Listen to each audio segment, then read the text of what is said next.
बिस्मिल्लाहिर्रहमानिर्रहीम रब्बिश्रह ली सदरी वयस्सिर ली अमरी वहलुल उक़दतम मिन लिसानी यफ़क़हू क़ौली। My dear students and viewers, अस्सलामु अलैकुम। उम्मीद करता हूँ आप सब लोग खैरियत से होंगे। आज का हमारा topic use of do, does and did है।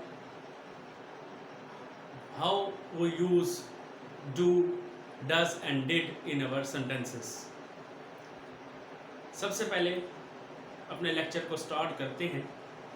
लेक्चर को स्टार्ट करने से पहले मैं ज़रूर आप लोगों से कहूँगा कि आप लोग इस वीडियो को मुकम्मल देखिएगा ताकि आप लोगों को इस लेक्चर की अच्छी तरह समझ आए। हम डू का इस्तेमाल कहाँ कहाँ पे करते हैं। डू का इस्तेमाल अगर हम बात करें तो हम दो ऑक्सिलरी वर्ब यानी हेल्पिंग वर्ब के तौर पर भी करते हैं और हम डू का इस्तेमाल एज ए मेन वर्ब के तौर पर भी करते हैं। तो हम दोनों को अलग अलग डिफ्रेंशिएशन में देखेंगे कि where we use do as a helping verb and where we do use as a main verb. तो चलते हैं अपने टॉपिक की तरफ। Use of do, does and did. Do, does और डिड का इस्तेमाल है, कहाँ कहाँ पे हमने इसका इस्तेमाल करना है। फर्स्ट ऑफ ऑल, डू कहाँ पे यूज होता है। Do is used as an auxiliary और हेल्पिंग वर्ब। फर्स्ट हमने क्या कहा कि ये एज एन ऑक्सिलरी और हेल्पिंग वर्ब के तौर पे यूज होता है, as well as main verb. यानी दो बातें हमने डिस्कस की हैं, एक ये एज ए ऑक्सिलरी वर्ब के हेल्पिंग वर्ब के तौर पे यूज होता है एंड सेकंड हमने बात की कि ये एज ए मेन वर्ब के भी यूज होता है। तो दो जगहों पे हम यूज करते हैं डू, डज या डिड को। डू, डज और डिड टू स्पेसिफिक ऐसे पॉइंट्स हैं जहां पे इस्तेमाल किया जाता है। अब हम एज ए ऑक्सिलरी वर्ब देखते हैं कि एज अ हेल्पिंग वर्ब और ऑक्सिलरी वर्ब डू का इस्तेमाल कहां पे होता है। पहले तो हम देख लेते हैं इसकी फॉर्म्स को, यानी इसकी प्रेजेंट फॉर्म्स कौन कौन सी है। डू है और डज है। डज और do is used as a present forms. हम इसकी प्रेजेंट फॉर्म के तौर पे कह सकते हैं कि डू और डज जो है वो प्रेजेंट फॉर्म के तौर पे यूज होता है और जो पास्ट फॉर्म इसकी बनेगी, जो पास्ट टेंस बनेगा वो डिड है।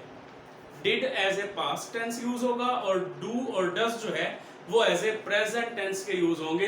तो इस लिहाज से आप लोग देख सकते हैं कि इसकी फॉर्म्स में हमें ऑक्सिलरी वर्ब्स में जो हेल्पिंग वर्ब के तौर पर भी हम इस्तेमाल करते हैं तो वहां पे हमारे पास प्रेजेंट में डू और डज बेटा यूज होगा और पास्ट टेंस में हम डिड का इस्तेमाल करते हैं। अब present tense is used do और does to make negative and interrogative sentences. अब ये कहां पे इस्तेमाल करना है हमने कि ये एक नेगेटिव सेंटेंसेस में और एक इंट्रोगेटिव सेंटेंसेस को बनाने के लिए हम डू या डज का इस्तेमाल करते हैं। जब बात आ जाएगी डिड की तो इससे मुराद ये होगा कि पास्ट टेंस यूज हो रहा होगा, तो फिर हम वहां पे डिड का इस्तेमाल कर लेते हैं। हमने बात की कि present tense is used do या डज टू मेक नेगेटिव और इंट्रोगेटिव सेंटेंसेस। तो नेगेटिव या इंट्रोगेटिव सेंटेंसेस बनाने के लिए हम डू या डज का इस्तेमाल करते हैं। फॉर एग्जाम्पल, हम एक दो एग्जाम्पल्स यहाँ पे ले लेते हैं। एग्जाम्पल में है he does not help the poor. अब देख लें कि यहाँ पे हमने डज का इस्तेमाल किया हुआ है। तो नेगेटिव सेंटेंसेस हमने बात की कि नेगेटिव सेंटेंसेस में डू या डज का इस्तेमाल होता है and interrogative we do not eat apples. अब यहाँ पे भी नेगेटिव सेंटेंस में हमने इस्तेमाल किया है इस डू या डज को। अगर हम इंट्रोगेटिव सेंटेंसेस की एग्जांपल्स देखते हैं तो आप लोग खुद देख लें कि हमारे पास दो एग्जांपल्स इंट्रोगेटिव की भी मौजूद है। Does she goes to school daily. Does she goes to school daily. आगे question mark, do I not like coffee. अब देख लें कि ये ऐसे वो सेंटेंसेस हैं जिनमें हम नेगेटिव इस्तेमाल कर रहे हैं और उसके साथ साथ इंट्रोगेटिव का इस्तेमाल भी कर रहे हैं। नेगेटिव और इंट्रोगेटिव दोनों का इस्तेमाल हुआ है, जिसलिए हम कह सकते हैं कि ये क्या है, do is used as a helping verb. अगर हम इसको हेल्पिंग वर्ब के तौर पे यूज करें तो यहां पर डू का इस्तेमाल इस तरीके से होता है। Now we go to the as a main verb, यानी अगर हम उसको मेन वर्ब के तौर पे देखते हैं do as a main verb, तो फिर बस उसका इस्तेमाल कहां कहां पे होगा। अगर हम डू को एज ए मेन वर्ब के तौर पे इस्तेमाल करें तो डू को जब एज ए मेन वर्ब के तौर पे इस्तेमाल करेंगे तो फर्स्ट ऑफ ऑल कहां पे इस्तेमाल होगा ये, do for indefinite activities. Indefinite activities के लिए हम डू का इस्तेमाल करते हैं, जहां पे हमारे पास क्या होगा, इंडेफिनिट एक्टिविटीज होंगी। डू समथिंग, कुछ करो, ठीक है। व्हाट शैल वी डू, हम क्या करेंगे, ये इंडेफिनिट एक्टिविटीज है, यानी समथिंग, एवरीथिंग, इन चीज़ों के लिए हम अक्सर कोई काम हो तो जिसमें हम काम के लिए वैसे हम वर्क यूज़ करते हैं, लेकिन समटाइम्स हमें काम के लिए जो है समथिंग का लफ्ज़ भी इस्तेमाल करना पड़ता है, जो कुछ करना हो, तो वहाँ पर हम कुछ करने के लिए डू का लफ्ज़ जो है वो इस्तेमाल कर लेते हैं। तो do as a main verb जो है वो कहाँ पे इस्तेमाल होगा? फर्स्ट जो है वो इस्तेमाल होगा इंडेफिनिट एक्टिविटीज में। सेकंड आते हैं डू फॉर वर्क, काम के लिए भी इस्तेमाल किया जाता है, हम डू को काम के लिए भी इस्तेमाल करते हैं। फॉर वर्क क्या है? It's time to do your job, it's time to do your job, ये तुम्हारे काम का वक्त है। Do for your request. अब आ जाते हैं हम थर्ड पॉइंट की तरफ। तीसरे पॉइंट में क्या बात है बेटा?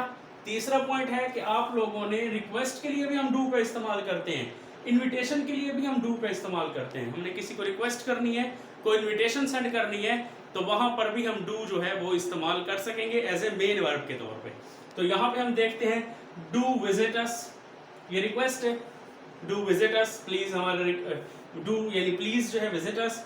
डू स्टे विद, ये इनविटेशन या जो है रिक्वेस्ट के लिए हम इस्तेमाल कर रहे हैं, तो डू जो है वो इनविटेशन में भी इस्तेमाल हो जाता है और एज ए रिक्वेस्ट के तौर पर भी हम इसका इस्तेमाल करते हैं। नेक्स्ट 4 पे हम जाते हैं टू एम्फसाइज अ स्टेटमेंट, किसी भी बयान पर जोर देने के लिए, स्टेटमेंट पे बात पर जोर देना हो तो वहां पर भी हम डू का इस्तेमाल करते हैं। For example you do love me, हम कहते हैं ना यू लव मी, यहाँ पे होगा यू डू लव मी, तो हमने क्या किया कि डू जो है वो ये शो कर रहा है कि हम यहाँ पर बात पर जोर दे रहे हैं, किसी स्टेटमेंट पे एम्फसाइज कर रहे हैं, तो इसलिए हमने डू का इस्तेमाल किया है। लास्ट जो है हमारे पास अगर हम देखते हैं तो टू अवॉइड रेपिटेशन, रेपिटेशन से बचने के लिए भी हम डू का इस्तेमाल करते हैं। समटाइम्स वर्ड्स की रेपिटेशन आ जाती है, तो उस रेपिटेशन से बचने के लिए हमें क्या करना पड़ता है? डू का इस्तेमाल करना पड़ता है। यानी do you know Aslam? Yes I do. Do you know Aslam? अब ये सारा मैं यस आई डू मैं लगा दूंगा, इसका मतलब है जी हाँ मैं असलम को जानता हूँ। अगर मैं ऐसे बात कर लूँ do you know Aslam? Yes I know Aslam, तो वो रेपिटेशन हो जाएगी आई नो असलम की, हमने उसको खत्म कर दिया, उसकी जगह हमने क्या लगा दिया? डू लगा दिया। Do you know Aslam? Yes I do, जी हाँ मैं जानता हूँ। तो यहाँ पर हमारा आज का ये लेक्चर खत्म होता है। हमने बात की डू, डज और डिड के इस्तेमाल की, कि कहाँ पे डू, डज और डिड का इस्तेमाल किया जाता है। हमने उसको कहा कि वो एक ऑक्सिलरी वर्ब्स में, हेल्पिंग वर्ब्स में यूज होता है बेटा, और दूसरा हम उसको मेन वर्ब में यूज करते हैं। हेल्पिंग वर्ब में हम उसको प्रेजेंट में, पास्ट में इस्तेमाल कर लेते हैं, और मेन वर्ब में हमने 5 पॉइंट्स बताए हैं जहां पर हम उसको एज ए मेन वर्ब के इस्तेमाल करते हैं। तो उम्मीद करता हूँ आप लोगों को आज का लेक्चर समझ आया होगा। आप लोग इस लेक्चर को ज़रूर देखें, बार बार देखें। मेरे चैनल को अगर लेक्चर पसंद आया हो तो सब्सक्राइब करें, लाइक करें, अपने फ्रेंड्स के साथ शेयर करें। अल्लाह आप लोगों को हामी नासिर हो। अल्लाह हाफ़िज़।